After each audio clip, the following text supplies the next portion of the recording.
Hello, guys. Can you hear us on?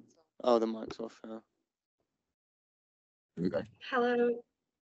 Hello. Hello, folks on the. Oh, God, that's odd. On the computer screen, can you hear us? Yes, but there seems to be like a double sound situation going on. Is that from? Is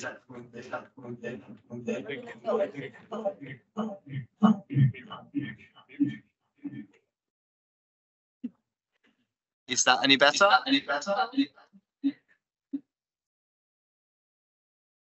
We kind of got infinite You just mute your echoes.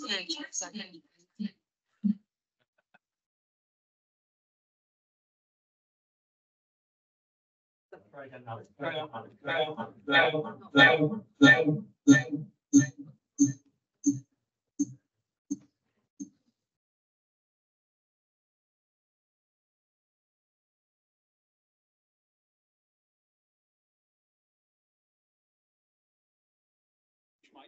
Can you hear us now on the Zoom?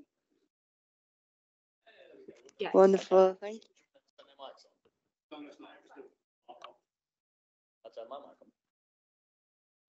Okay, ready? Okay, welcome back, everybody. We hope you've been voting on our website. We're now joined with 5 of our filmmakers live on Teams. So if you'd like to give them all a round of applause, please.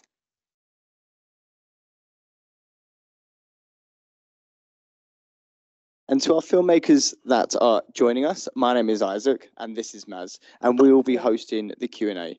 So we'll start by asking you a few questions, and then we're going to open it up to the audience to ask a few and pick your brains for a few minutes. And of course, if you guys want to ask any questions amongst yourselves, feel free. We strongly encourage that. So if you'd like to start, all of you, if you could introduce yourselves and maybe talk about a little bit of the inspiration behind your films. So does anybody wish to start? And I would say, cup of coffee, are you there? Hi. Can you hear me? Yep. Yes. Hi, I'm Magdalena. I'm from Vienna. I study at the Film Academy Vienna.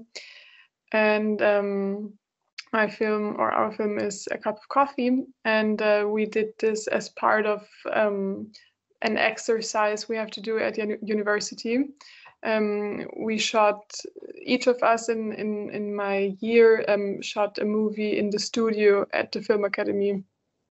And the inspiration, it's a bit hard to say, I guess. There were a couple of rules we had to follow. So it had to be at least 3 people. It had to be in the studio, and we built this apartment there. And I guess I was kind of inspired by my old neighbor. Excellent. And then if we could go to, here we go, the nice guy who went bad but used to be nice. Is that Jauffrey? Bonsoir. Bonjour. I don't speak very well English. Can you translate? Yeah, Yeah, we give have us a 2 seconds. translator. Super. Bonsoir. Bonsoir. Je vais faire la traduction si c'est nécessaire. Oui. Parfait. Parfait. Du coup, ce film, c'est un film qui a été fait dans le cadre d'étudiants qui sont ce qu'on appelle en BTS. Donc, c'est des études en 2 ans. Je me suis tout simplement inspiré de mes propres galères avec, on va dire en gros, avec ce qui est l'équivalent pour nous de ce qu'on appelle la CAF. Donc, en fait, c'est le centre d'aide financière. Okay.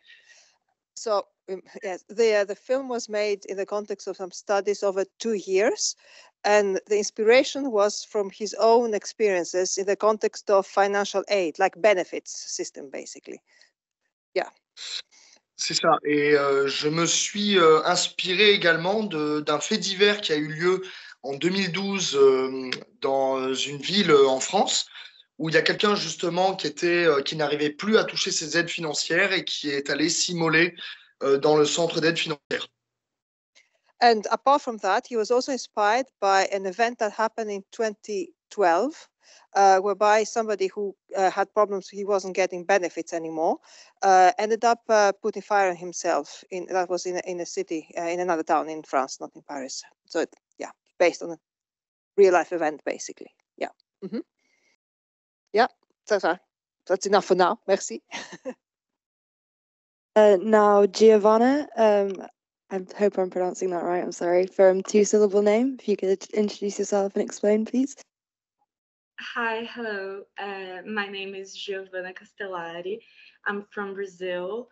I'm a bit nervous because it's my first ever international screening and Q&A, and I hope I can communicate well with you, but I'm super happy to be part of your festival.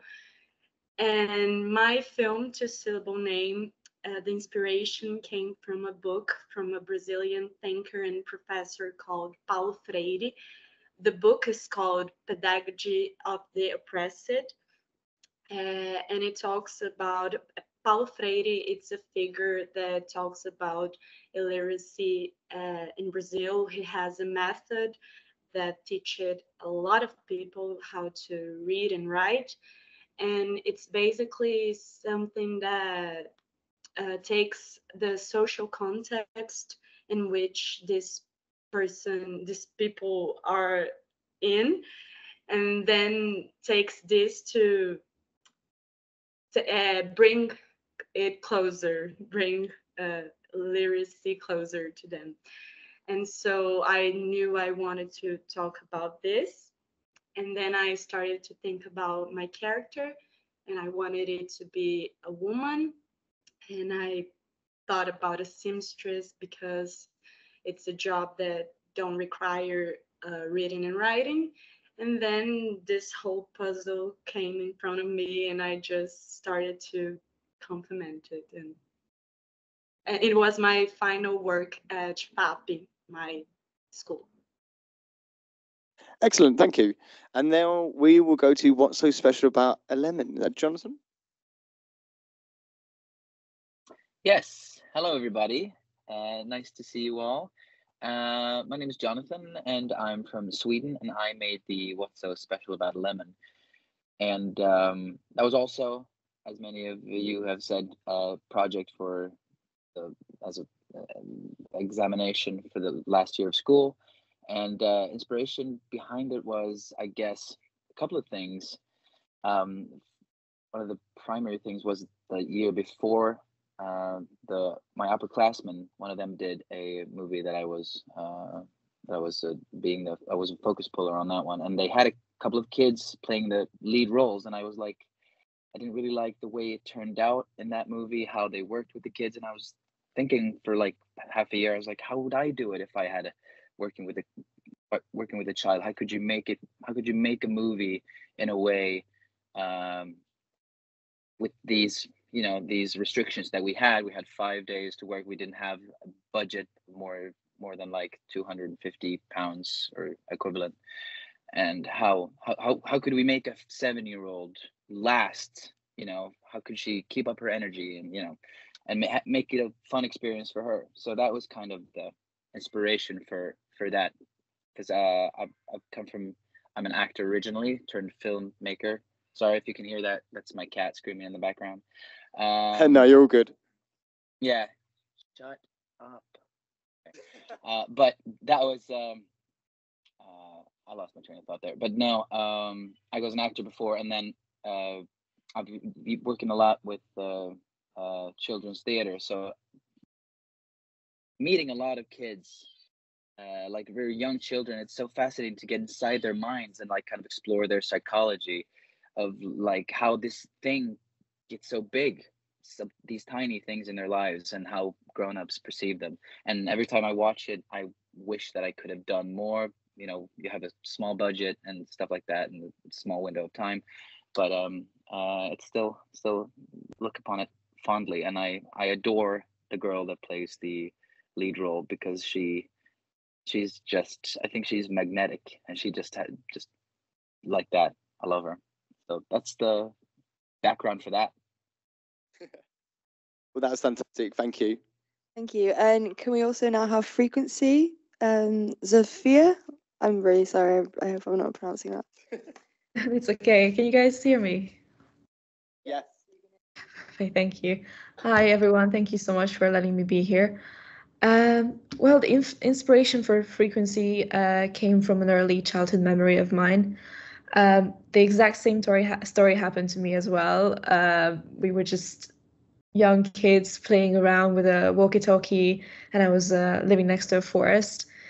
And we were just like teasing each other, daring each other to go into the deep forest. And we were playing with this walkie-talkie, and then suddenly I heard this guy who I have not heard before speak. And it was one of the scariest moments of my life. And ever since then, I think it happened when I was around 10, I was fascinated by this feeling of something almost happened. And I definitely wanted to make it into a film later on. So I'm originally from Hungary, and I started out as an actress as well, as you just mentioned, Jonathan. And I knew that if I were to transition into directing, it would be really fun to work with kids as well. And which is funnily enough, when I started my university here at the UK, they told me not to work with kids or with animals. And if you watch my film closely, there's this one scene with 3 kids and 5 horses who just appeared out of nowhere from the New Forest area. So yeah, this was basically the inspiration for the film. I wanted to make a film about parental neglect and emotional oppression, and how, because of technology, we've distanced each other from each other, basically. Yeah. That was an insane true story, by the way. That's crazy. About the walkie-talkie thing, that is. Okay, cool. So if I could hop back to a cup of coffee, if that's possible. You spoke about the set. Was that like a set that you made, or was that a house that you kind of went into and then turned into a set? No, we built the set in the studio at the academy. It's not real. Right. So the whole thing was built. It's just kind of paper mache, I guess, walls. Not paper mache, but it's not real brick walls. We built the kitchen in there. We got it for free, and the rest is furniture that was still in the, well, it's part of the film academy, the equipment they have there. Oh, that's quite impressive. I also wanted to say, absolutely loved your film. I thought it had a really strong message. I tied it very closely to like elderly loneliness, which was obviously a theme that you had in it. But I wanted to ask, it's a very interesting entanglement of characters. How did you decide which ones to kind of bring together and the kind of interactions they were going to have?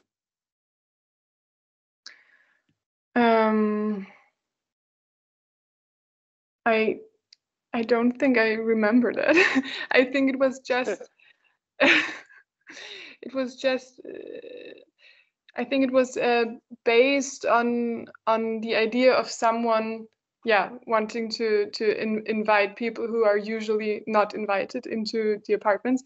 And I also, after I wrote the script, I realized that I saw a scene that is quite similar to it. It's a UK series, Black Books, maybe you know it. And there's quite a similar scene where he has to do his taxes.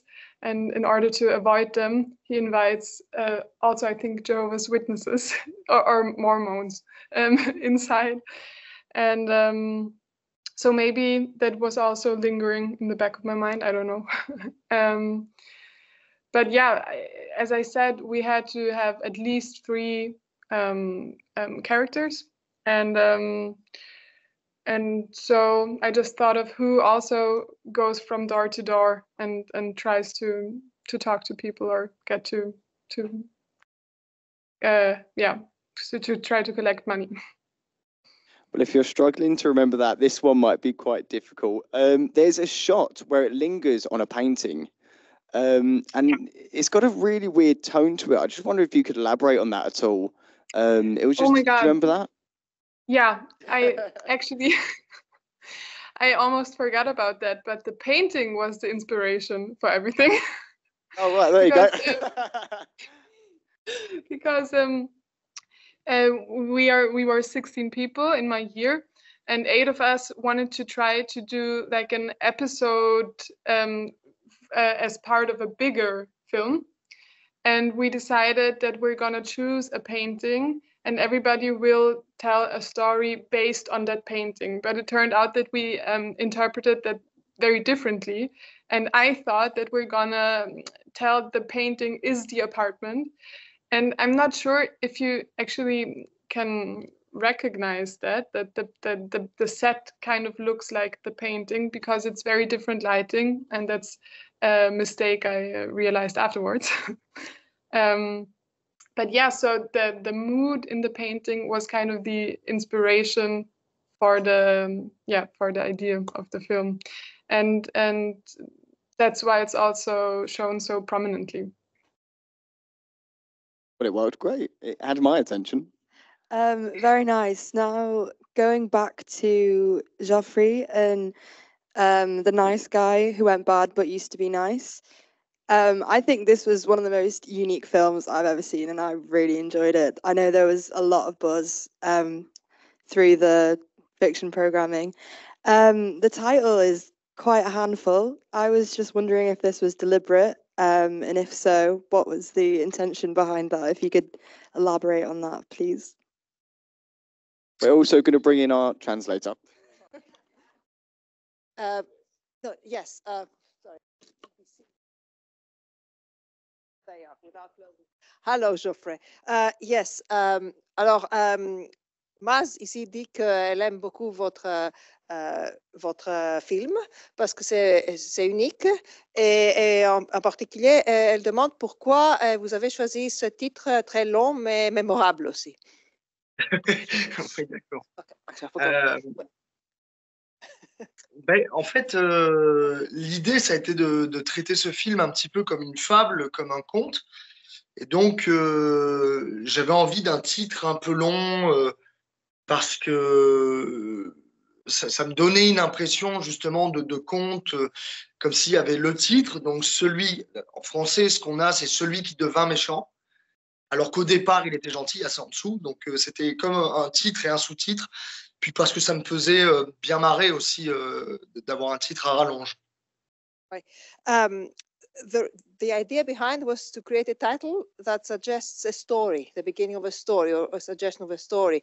And the French version of the title, because of the use of the tense and the way it sounds, it's very much like a bit of a story, basically, like a tale, a kid's tale type of thing.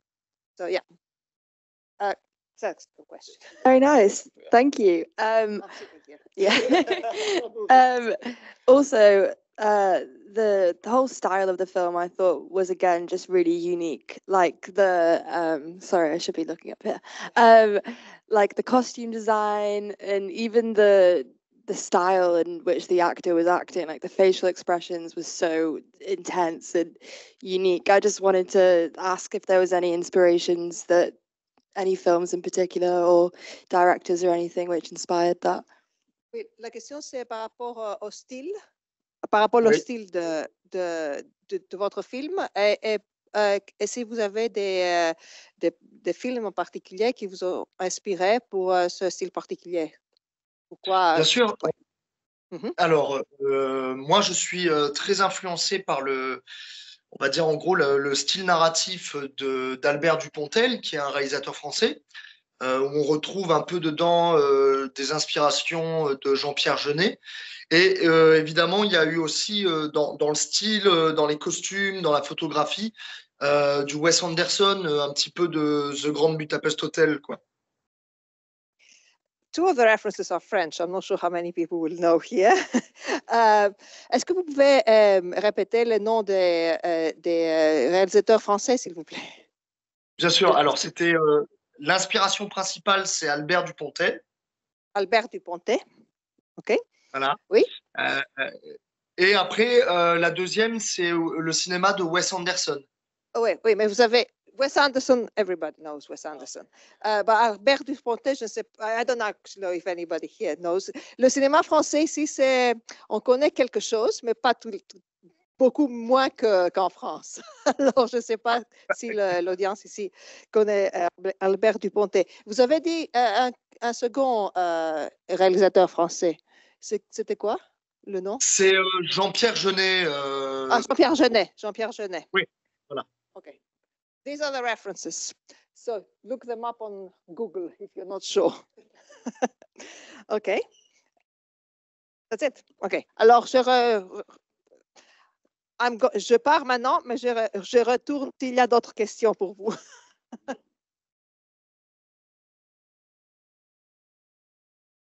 Okay, thank you for that. We're now going to Syllable Name. So I think I watched this on the first, oh, that's better. I think I watched this on the first batch that we had to basically review films, and this was one of the first ones that I watched, and it really had a lasting effect on me. I mean, as you said, it's a pretty powerful film in what you're stating. But I wanted to ask, you've kind of already said this already, but I was just wondering, the kind of real life experiences, if there was any, and where you kind of drawed on that from. You mean about real life experiences? Yeah. Okay. Well, in my particular life, I didn't have an experience with this topic, but I went looking. I did a very extensive research with my friends because it was a working school and university, so we have several attendance meetings with our professors and weekly meetings with our professors, and they told us that it was a really we had to be careful with this topic because we wanted to say something about reality and something that really hurts people, like it's a serious topic, and we needed to go there with respect and with a reference from reality. So in my particular life, I didn't have any experience with this subject, but we went looking, we interviewed several people, we understood how it was the process to teach someone how to read and write in a early age, and I think it was that.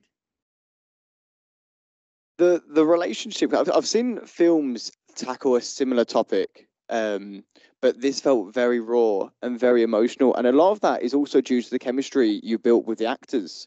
What was that like to kind of go through that process?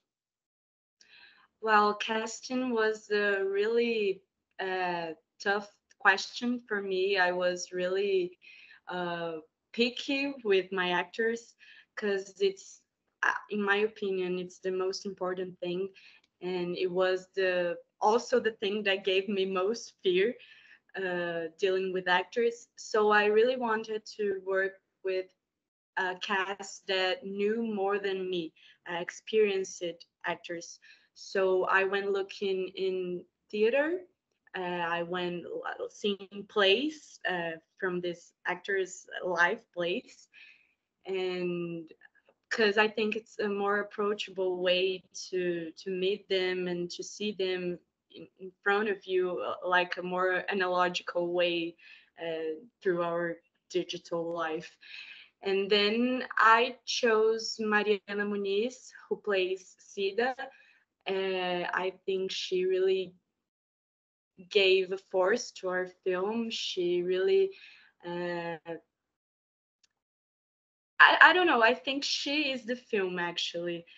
I think she gave the whole atmosphere to the character that I wanted. Like, I didn't want Sida to be a weak character. I didn't want her to be like full oppressed all through the movie. I wanted her to be a brave woman, a real, because if you lived your life not knowing how to read and write, and you raise a kid and you work and you put food in your table at night, you are a really brave woman. And I wanted her to give that to the character, and I think she, the actress, is a brave woman. And I think I don't know, I owe her so much to that. Well, she definitely came across as very strong, which I think is another interesting statement. Even though she couldn't read, she was very intelligent and independent, and that was great to see. Okay. Now going back to what's so special about Lemon, I thought this film was absolutely adorable. I loved it. It really, really reminded me of what it was like being a child. I really felt like I'd been taken back. Specifically what you said again about the paranoia that you feel as a child, and you know how everything when you're that young feels like such a big deal. I noticed even like the tiniest details, like the fourth wall break from the police officer. I just wondered if this came from a specific experience that you had when you were a child, and if it did, what was your equivalent to the lemon in real life? That's really interesting, and thank you for those kind words. Because I was actually sitting here thinking about that, and I don't have that experience per se myself. A lot of people that I've talked to, because you always go through the phase of self-doubt when you go through developing an idea, and you're like, oh, is this worth it? Is this good? Whatever. And people kept meeting people, and they kept saying that, oh, this really resonates with me, because I did the exact same thing. Some people said, this isn't realistic, this would never happen, like whatever. I'm like, well, I've talked to like 10 people who said they did this exact thing, but I didn't do it. But I do actually think this is kind of, I don't know who said it, but somebody said that all works of art are autobiographical, right? In some way or another. Every work of art is is a self-portrait, and it kind of is that about me, even though I didn't experience that firsthand, in the way that she kind of blows everything up, blows everything out of proportion, and she has those big feelings of guilt within herself about this thing. And that's kind of, I feel like that's very autobiographical about me, even though it's not, I didn't experience the one-to-one thing firsthand, so, which I didn't actually realize until after I had made the movie and screened it, and I was like, okay, this is okay. That's interesting that I did that, kind of, you know. Okay, great, thank you. Also, I know that you spoke a little bit about this earlier, about the working with children, and specifically the lead that you had. I also thought she was amazing. How different was that working with a child compared to working with adults? I wish I could answer that. No, but because I don't feel like this is representative. I kind of touched upon it previously, in that I was making a movie the year before with some upperclassmen, and they had lots of issues, and the kid kept spiking the lens, and it didn't work with the shots that they were doing, and like it just, the shooting schedule fell apart, and it was mayhem. But she was easier to direct than some of the adult actors in this. I was like, okay, maybe we do it like this. And she's like this? And she did like the faces and everything. I'm like, okay, can somebody, why aren't we rolling right now? Because she just did it. And I'm like, okay, God, she's not gonna do it again. And she did it again. And she did it like 10 times, and we kept screwing up. Like the focus puller kept screwing up, and everything was bad. And she was like, I don't want to do it again. I'm like, I know, I'm sorry. You're amazing. You did it 15,000 times. I love you. Please don't go sour on me now. Because she was a trooper. And she did like the supermarket thing. I mean, that's like a couple of scenes, and like the fight in the end with the guy. We were there, like, I think we were there for like 8-9 hours pretty much. And I mean, she had, I think she was 7.5. I mean, she's a kid.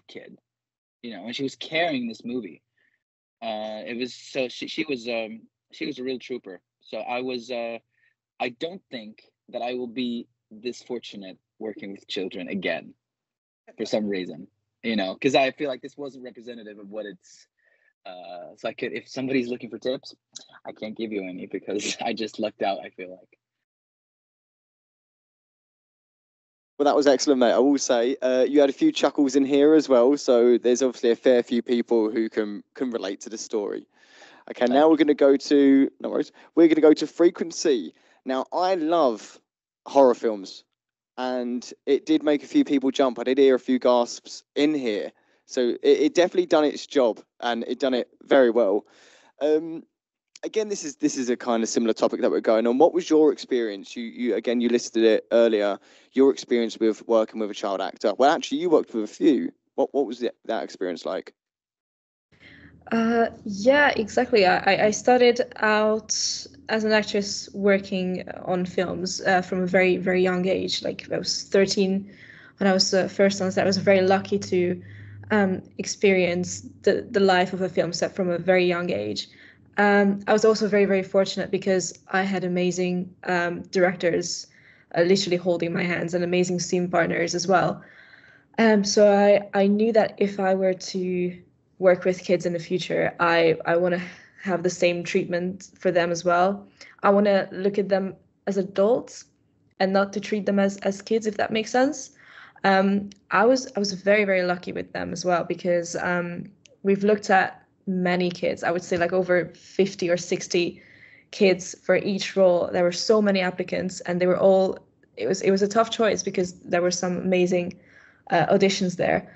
But Lottie, Jemima, and Isla, the three kids girls who play the main characters, they were just so fantastic, and they bonded so well, and it was so heartwarming for us to see that on set. Like, for example, we had a table read with all of them, and they just became best friends. Like they were, we had this whiteboard, and they were drawing things on it, and I was hoping for that because I wanted something authentic on screen. I think you can't really fake that sort of thing, you know, being friends and all that.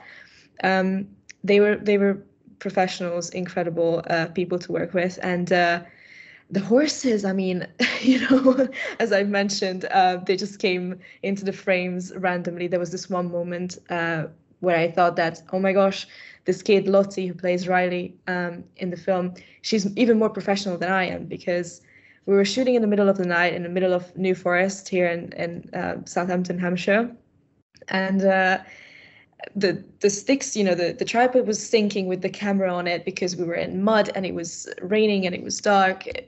You know, we were freezing, and then I heard this noise, and it was this huge horse like coming up to us while we were rolling as well. And she didn't freak out. She remained calm, and it was like one of the best things I've seen in my entire life. I was the one freaking out. So they were fantastic, and they could really understand the film as well. And I think it has a layered, deep meaning. And I was a bit afraid how they're going to approach that as such young performers. But they were fantastic. I was really lucky to have them. Well, that does sound like a once-in-a-lifetime experience, and you were very lucky to be there. There's something else I've got to ask, because everybody has been talking about it, and it is that Lely Kelly advert about halfway through that everybody keeps talking about and relating to. So I wanted to ask about that, and also the kind of time period that it's kind of set in, because again, that's another thing that everybody's been kind of bringing up and discussing. So I wondered if you want to go into that. That is actually amazing that you said Lely Kelly commercials, because that was our number one inspiration. I cannot tell you the amount of Lely Kelly commercials we watched. Yes, I was very specific on that. I really wanted to create our own commercials. I think it was just easier as well in terms of rights, and I just wanted to shoot something like that. This film is set in the early 2000s. The year is not essentially necessarily specific, but you could see from the production design, we had an amazing girl being a production designer. She put all those iconic 2000s films posters up on the wall. I cannot tell you the variety of props that she brought on set. I felt like I was in my own childhood as well, like being teleported into that era. It was very specific to me because I wanted the audience to feel like this film is sort of like a memory. So I wanted to make, for example, the commercial the cheesiest, girliest, pinkest thing on earth. And I'm so glad that you said Lally Kelly commercials. I think that's great. Yeah, it was one of the things that everybody brought up about. Oh, that's the Lally Kelly. That's the shoe advert. Right. Well, honestly, we've got more questions here, but I think we do need to hand it over just to see if anybody else would like to ask a few questions in the audience. If not, we can return and ask a few more. So is there anybody up in the audience who has any questions at all? Anybody want to pick some brains? Oh, we have one.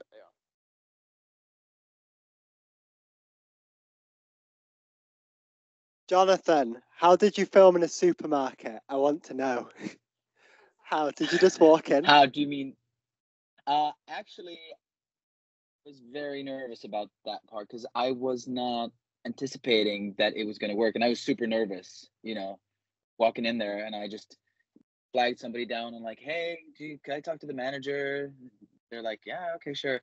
And then talked to the manager, and he was like, I was preparing to, give him the whole spiel about, how whatever, we're gonna keep it super short, not be in the way. We can close it off and wear the vest. And he was like, nah, man, just come and do it, no problem. Do you want uniforms? We could give you uniforms. And I'm like, yeah.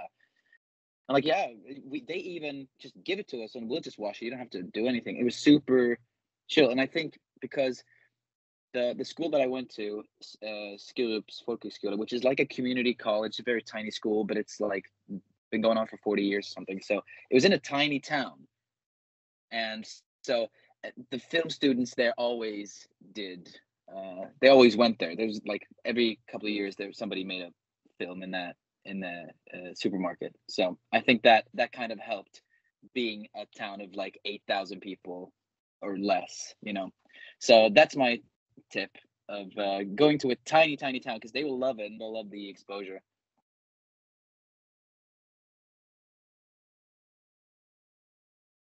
From the again for Jonathan, I just wanted to ask what is so special about a lemon?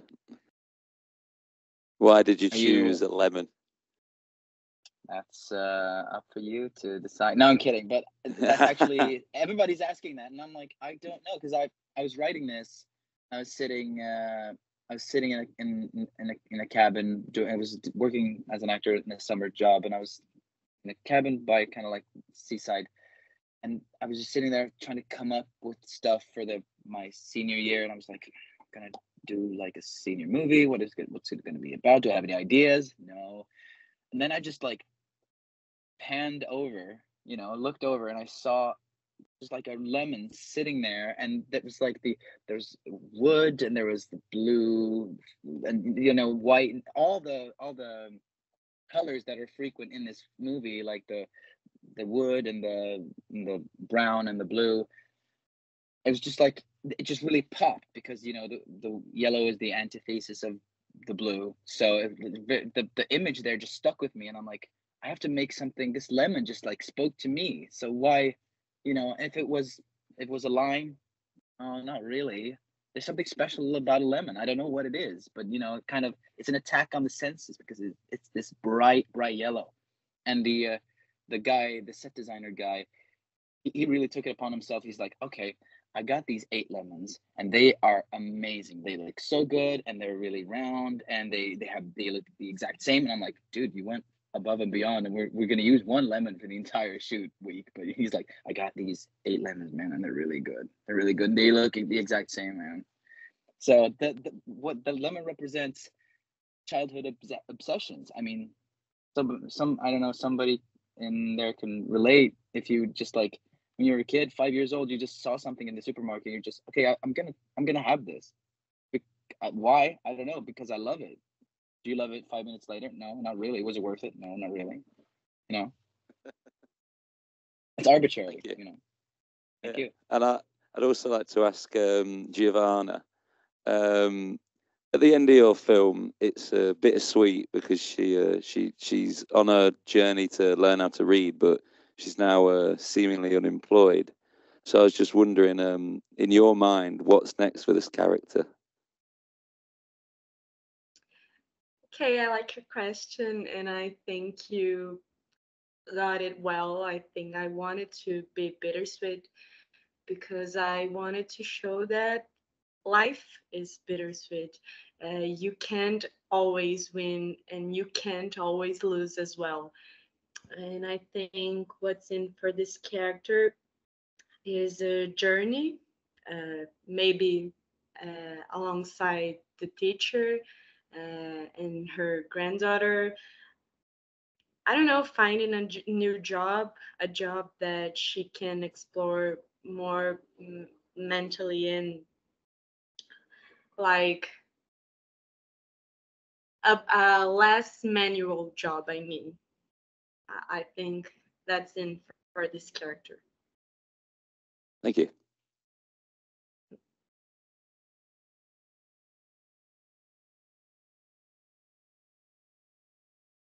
For Magdalena, sorry if I'm saying your name wrong. Is there a reason why you decided to choose to just film in one room? Was it to like reflect like any type of isolation that the woman felt, or I don't know, out of like it just being easy to film? I don't know. I found it interesting. It was only in like one room. I mean, theoretically, there is the entrance. Yeah. And the And living other room. than that. And because it was the studio we built, there was just one other room. It was the bedroom, and I thought it was really ugly. So, to be honest, that's the really simple reason that it's all in the living room. No, but also if you have guests, you just don't invite them into your bathroom or bedroom. You just invite them into your living room. But I think you have a really nice interpretation. Thank you. Any more questions from the audience?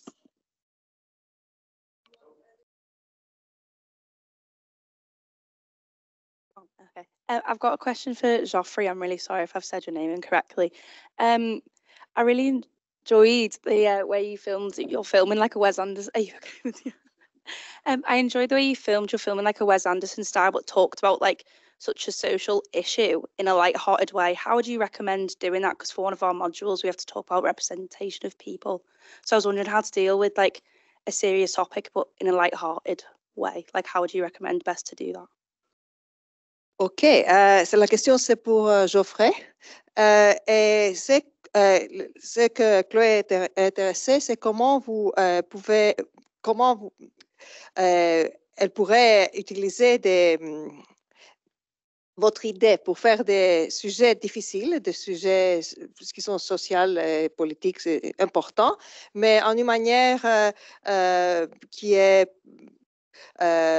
stylisée et plus pas réaliste de toute façon. Alors, parce que c'est par rapport à un de ces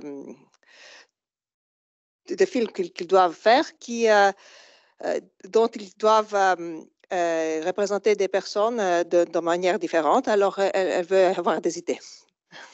Je ne sais pas si ça marche, ma traduction.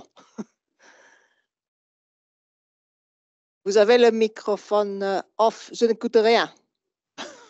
Autant pour moi. Je ne sais pas si je vais réussir à répondre à la question.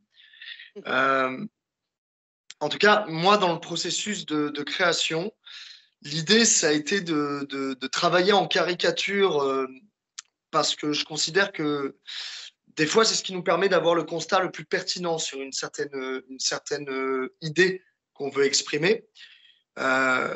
Donc, j'aurais plutôt tendance à répondre avec un conseil qui est faut oser s'autoriser toutes les étrangetés qui nous passent par la tête du moment qu'elles nous paraissent pertinentes avec le propos qu'on essaie de faire passer.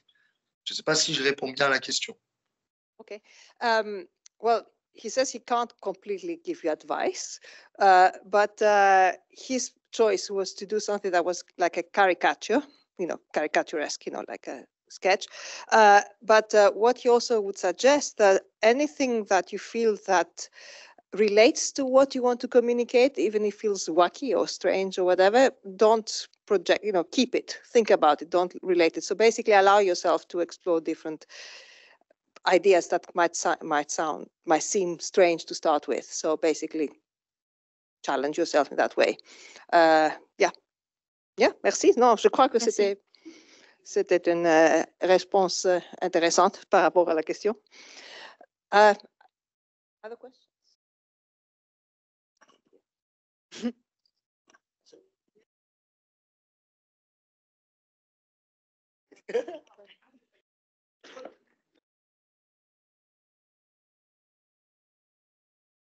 Okay. Thank you guys. It's been absolutely great having you here. Oh, I should actually be looking up at you there. To all the filmmakers who joined us online, you have given fantastic answers, and it's been an absolute pleasure to have you here with us today, and we really appreciate it. If we could have one more round of applause for all the filmmakers online.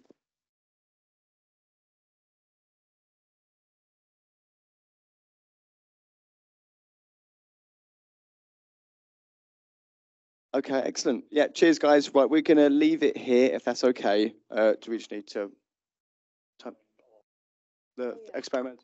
Don't forget also, tomorrow is the Experimental Strand Day. We've got 9 great experimental films from right here, same time, same place. Don't miss it. We've also got a trailer that is done by another MA student, Celso, but we'll play that after the team score. And also, obviously, please don't forget to be voting for the Audience Choice Awards. Yes, at the closing event at Scale, which is 7 p.m. till late. There's a bar there, so it's going to be a lot of fun. Yeah, we'll be there. And hopefully so will you guys. Mm-hmm. Thank you very much. Thanks so much for inviting the film. Yes, no worries at all. Thank you, guys. It means so much. Thank you. Bye. Thank you guys so much. Bye. Thank you.